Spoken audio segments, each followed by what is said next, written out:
ସବୁବେଳେ ଘରେ ସବୁ ଜିନିଷ ଥାଇକି ବି बेले बेले इच्छा हुए आज जलखिया मु कौन बनैबी तो आज से ही टेंशन मु फ्री हो जाइए गोटे यूनिक आउ नुआ रेसिपीटे मु आपण मानक पई नहीं आसी फ्रेंड्स ए रेसिपीटे एक्चुअली आमर धनिया पत्र हुए किंतु आज मु नुआ करके बनईची जोटा कि आमे पालंग सागरे स्वाद तो बहुत ही बढ़िया लगुला थरे खाइला मात्रे बारंबार तैयारी करबा पई इच्छा होतला आज जो मजेदार रेसिपी देखिबा पूर्वरु वीडियो को गोटे लाइक करंतु आ दया करके चैनल को सब्सक्राइब करंतु एमितिकार नुआ नुआ आउ सुंदर सुंदर रेसिपी सबुठारु प्रथमे आपण माने आम चैनल रे पाइबा पई। हेलो फ्रेंड्स बासुमती किचन रे आपण मानकु समस्त को बहुत बहुत स्वागत। जदि फर्स्ट टाइम मो वीडियो किए देखुथिले दया करके वीडियो को गोटे लाइक करंतु आ बहुत मन करी आ बड़ मन करी चैनल टी को निहाती सब्सक्राइब करंतु। तो चलंतु बनेबा।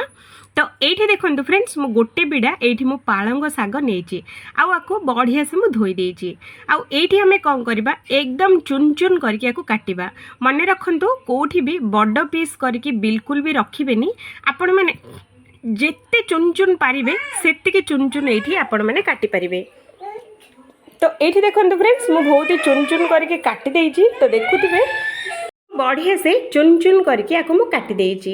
तो चलतु ये मुझे नहीं गोटे बाउलटे देखिपे आधे आम देदबा गोटे कप बेसन सांगरे ये आम दबा अधा कप पानी मन रखु गोटे कप बेसन ये आमको अध कप ही पानी दरकार बेसी पानी बिल्कुल भी पकेबेनी आपको 5 मिनट बढ़िया से गोलेबे यार टेक्सचर देखंतु एमिति हवा दरकार।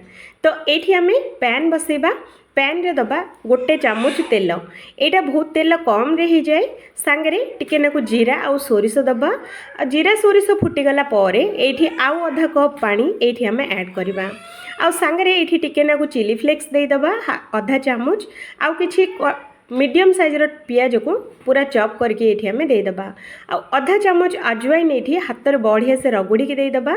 अजवाइनटा खाइला मात्रे शीघ्र शीघ्र डाइजेशन हो जाए।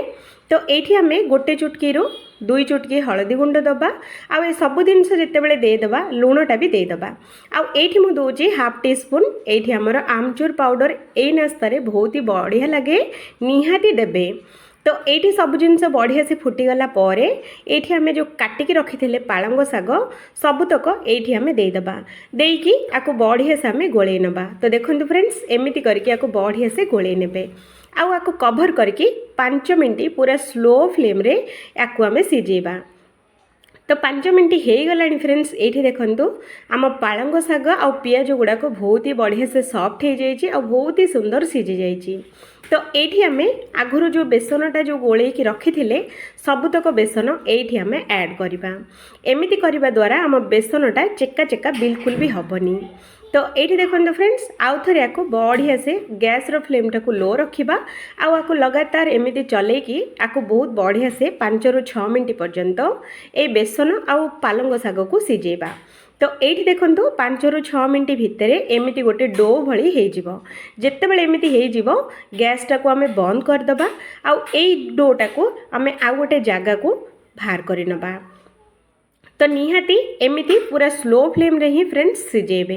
तो ये बैटरटा मोर रेडी आउ गोटे मुझे केक टेन नहीं अल्प अल्प करके घी लगेदबा घी लगे सारा आमर जो बैटर आम जो रखीदे से बैटरटा ये आम देदबा आपको बढ़िया से आपको सेट करवा।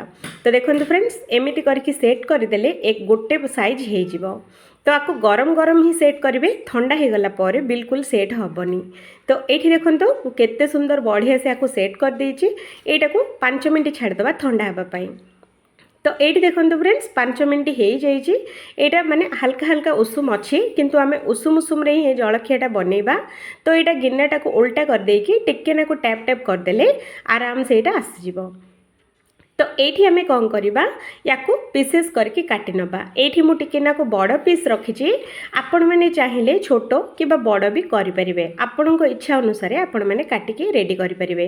तो ये देखो मुझे लंबा आकार काटी देकी मझीरे गोटे कट लगे देछि। तो आपण मैंने याठू भी छोट भी काटी पारे किंतु यही साइज रे काटंतु देखिबा भी बहुत भल लगिबो आ खाइबा भी बहुत बढ़िया लगिबो। तो देखो फ्रेंड्स एमती करके सबुतक मु काटी देछि। तो देखो यही साइज रे हवा दरकार।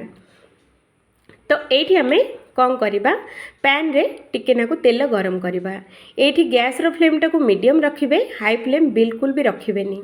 तो तेलटा जितेबाला मीडियम गरम हो एठी गोटे गोटे करके सब आम पालंग बेसन नास्ता को एठी आमे देदबा।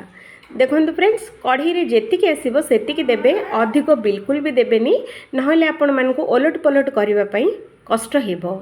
तो सेइथिपाई एठी देखंतु सब जाक पकई सारला परे 2 रु 3 सेकेंड छाड़ी सारला परे याकु गोटे गोटे करके एमिति ओल्टै दियंतु। ओल्टै सारला परे दुई पट साइड जेतेबेले बढ़िया से हमर सेकी हे जिवो तो एगुडा को आमे बाहर करि नबा। फ्रेंड्स एगुडा को भाजी हेबा पई बिल्कुल बेसी टाइम लागिबोनी, मात्र 5 रु 6 मिनिट भितरे मीडियम फ्लेम रे भाजी हे जिवो। तो ये देखंतु केते सुंदर कलर आसी जाइए आ बहुत ही बढ़िया सुंदर भी देखा जाउची।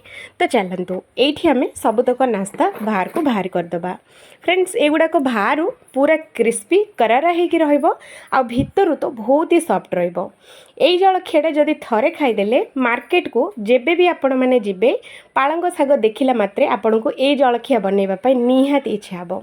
एते सुआदिया आ एते इजिली बनी जिवो आ थरे खाइला मात्रे सब बेले इच्छा करिवे ए जलखिया खाइबा पई।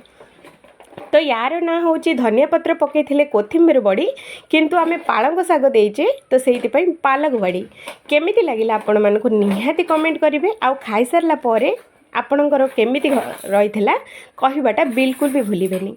तो मु रोहुची सांग माने आउ थरे देखा हबो आ गोटे नुआ आ गोटे फ्रेश वीडियो रे। जय जगन्नाथ।